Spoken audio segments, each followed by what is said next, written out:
लिखा है, वचन में लिखा है। जब आप तीमुथियुस की पुस्तक पढ़ते हैं तो पौलुस ने क्या लिखा, कहता टू माय स्पिरिचुअल सन तीमुथियुस। अब पौलुस वो प्रेरित है जिसको परमेश्वर ने दर्शन देके चुना है। पौलुस वो प्रेरित है जिसने सबसे ज्यादा कलीसियां स्थापित की हैं।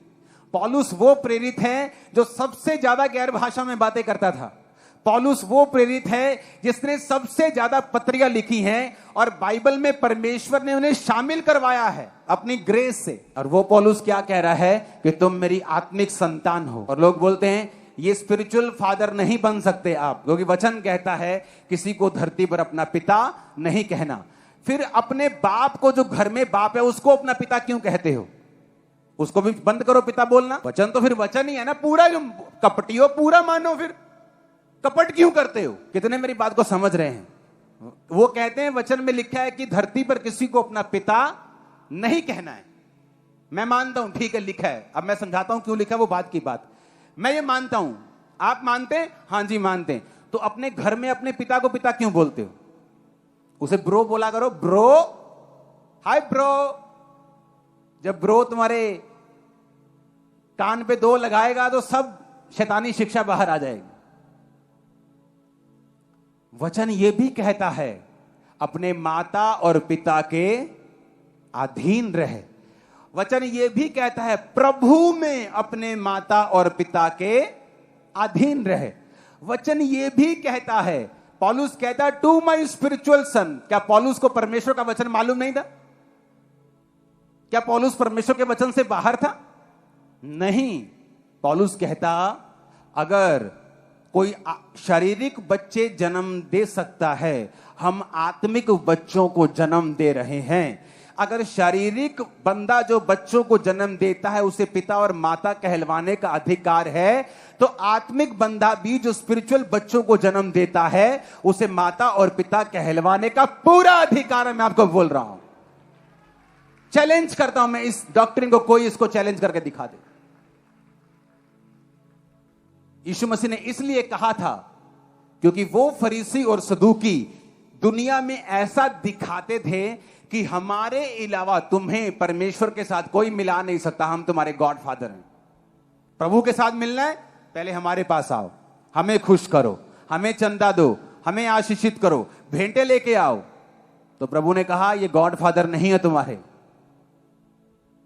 तुम्हारा स्वर्गीय पिता ऊपर है। कितने मेरी बात को समझ रहे हैं?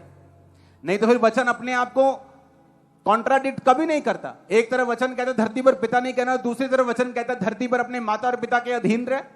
वचन ऐसा दोगला कभी नहीं है, वचन एक ही है।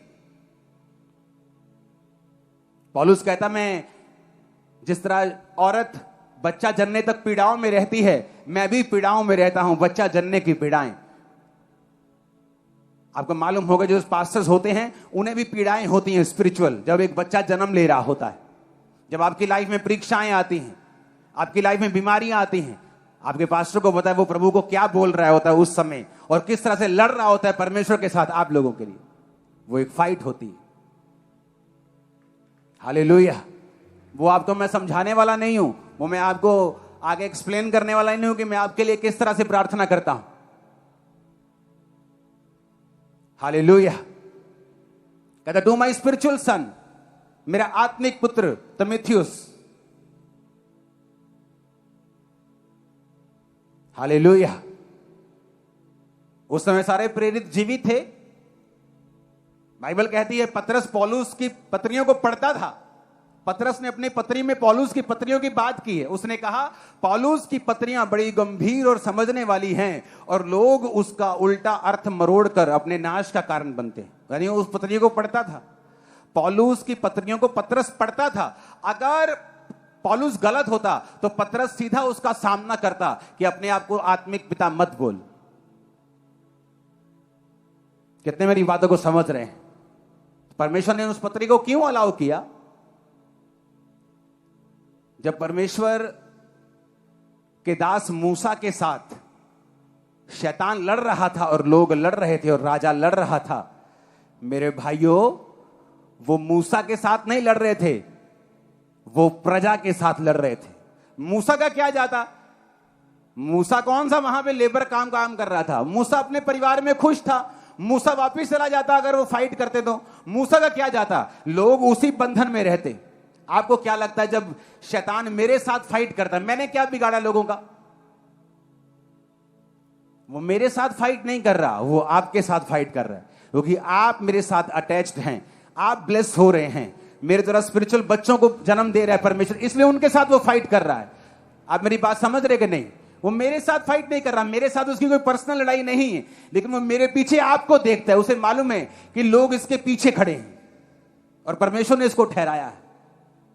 बाइबल कहती है जब वो चरवाहे को मारेगा तो भेड़े तितर बितर हो जाएंगे। जब परमेश्वर ने पवित्र आत्मा को भेजा तो अगर उसे अगुवे की जरूरत ना होती तो वो कहता कि अब पवित्र आत्मा तुम्हारे संग है, वो तुम्हारी अगुवाई करेगा और मैंने कलीसिया को अपना पवित्र आत्मा दिया है। लेकिन वचन कहता है, परमेश्वर ने कहा मैंने कलीसिया को प्रथम प्रेरित, दूसरे भविष्यद्वक्ता, उपदेशक, प्रचार करने वाले, सिखाने वाले दिए हैं। तो परमेश्वर ने कलीसिया को अगर आत्मा दिया है तो फिर प्रेरित क्यों दिए, भविष्यद्वक्ता क्यों दिए? वचन कहता है प्रेरित और भविष्यद्वक्ताओं की नींव पर तुम बनाए गए हो। जब आप स्ट्रक्चर के नीचे रहते हैं आप ब्लेस्ड होते हैं। आप स्ट्रक्चर के नीचे रहते हैं, परमेश्वर आपको बना पाता है और आशीषित कर पाता है, आपको ब्लेस कर पाता है, और जहां परमेश्वर आपको लेके जाना चाहता है फिर वहां वो आपको लेके जा पाता है। यीशु मसीह के नाम में वो आपका हाथ पकड़े और ऊंचाइयों पर लेके जाए। जहां वो आपको लेके जाना चाहता है वो लेके जाए। अंधकार की शक्तियां और उसकी योजनाएं नाश हो जाएंगी यीशु मसीह के नाम में। अंधकार की शक्तियां और उसकी सारी योजनाएं नाश हो जाएंगी यीशु मसीह के नाम में।